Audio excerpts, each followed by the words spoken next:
Mark and his wife Kathy were on their way to a baby shower in Baltimore, Maryland that was being held for them by Kathy's family. It would be a 7-hour drive from their home in Ohio, so Mark and Kathy tried to get out the door as early as possible, but one thing led to another and they got a pretty late start. By midnight, they were only about an hour away from their final destination, but they both desperately needed a bathroom break. And so they pulled into a rest stop in Frederick County, Maryland, which is about an hour outside of Washington, D.C. The rest area parking lot was completely vacant except for one car, which was a dark blue late model 4-door sedan that was parked head-in right in front of the bathroom. Mark and Kathy pulled into a spot that was a few over from the sedan. They got out, they walked up to the restroom. Mark was done first, so he waited outside of the women's restroom for his wife. As he waited, he turned around to face the sedan that initially, when he first pulled in the lot, he believed was empty. But now, as he's looking at it, he can clearly see there are two people in the front two seats. A middle-aged man who's sitting behind the steering wheel looking directly at Mark, and then next to this guy is a sleeping teenager. And immediately, Mark felt really creeped out by these two guys.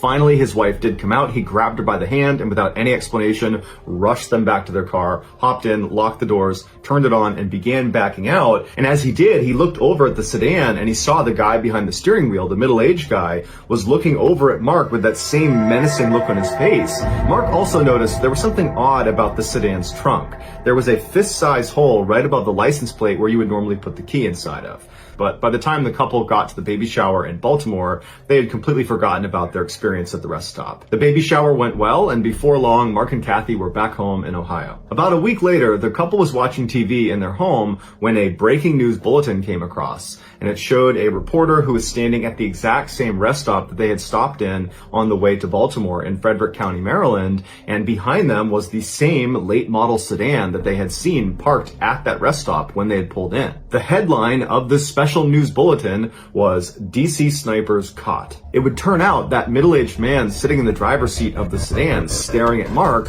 was none other than John Allen Muhammad, and the guy next to him, the teenager who was sleeping, was Lee Boyd Malvo. These were the two men that were responsible for the highly coordinated 3-week-long attack that left 10 people dead in the Washington, D.C. area. The fist-sized hole that Mark saw on the back of their trunk was what they used to shoot through because it allowed them to stay concealed in the trunk while they were shooting. Mohammed and Malvo had been using that particular rest stop in Frederick County as a place to hide out in between their killings. When Mark and Kathy pulled in next to them, they were only halfway through their killing spree. Mark believes the only reason he and his wife were not targeted is because the killers most likely were trying to keep this rest stop off the radar because it was their hiding spot, and so they wouldn't have risked an attack there. Although, ironically, they would ultimately be caught in that rest stop. Mohammed was executed by lethal injection in 2009, and Malvo is serving a life sentence.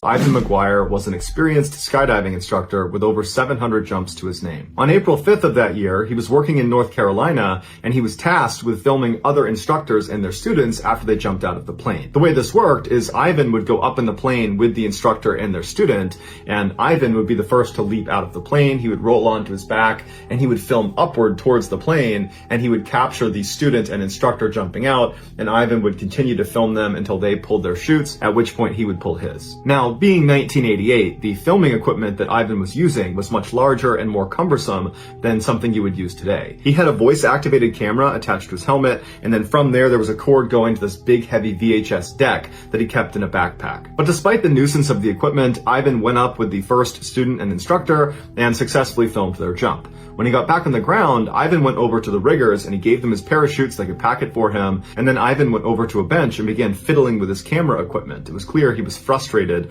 with the way it was set up and he was making all sorts of adjustments. When it was time for Ivan's second jump of the day with a new instructor and new student, he was so preoccupied with fiddling with his camera that he forgot to grab his parachute. And so he ran over to the plane and he's about to get on, and they say, "Hey, Ivan, you're not wearing a parachute." And he goes, "Oh my goodness, you're right."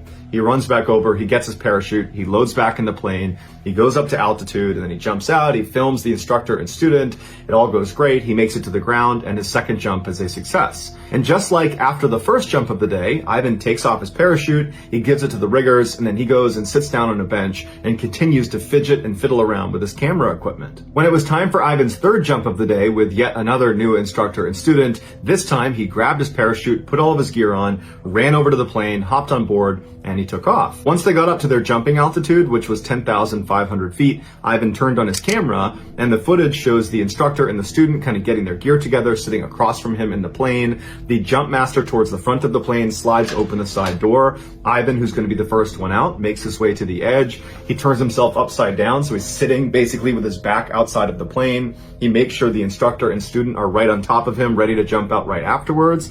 Once they're ready, Ivan falls out backwards and continues to film. You see the instructor and student jump out right afterwards. Ivan continues to film them as they go down. They're in free fall for a few seconds, and then you see the instructor and student pull their parachutes, at which time Ivan reaches back to pull his own, but he can't find it. For a few seconds he flails, and you can see his hands coming out in front of the camera, and he's trying to reach for his ripcord, and then he realizes what's happened.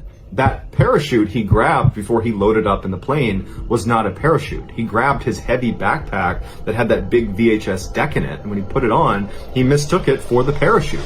And so now, falling at terminal velocity with no way to stop himself, he begins yelling out, "Oh no, oh God, no!" And he keeps reaching back as if he's just gonna find this cord, but there's nothing there. And after a few agonizing seconds, you see the ground getting closer and closer and closer, and then it cuts out. Ivan's body was later found about a mile and a half outside of the drop zone in the woods. His camera and videotape were severely damaged, but they were able to splice it together, and that's why we know what happened in his final moments. An investigation into his death showed the pilot made the same mistake Ivan did. When he saw Ivan with that backpack on, he assumed it was a parachute, and so ultimately Ivan's death was ruled an accident. Fair warning, if you look into this case, you will almost certainly come across the actual footage of Ivan's final jump.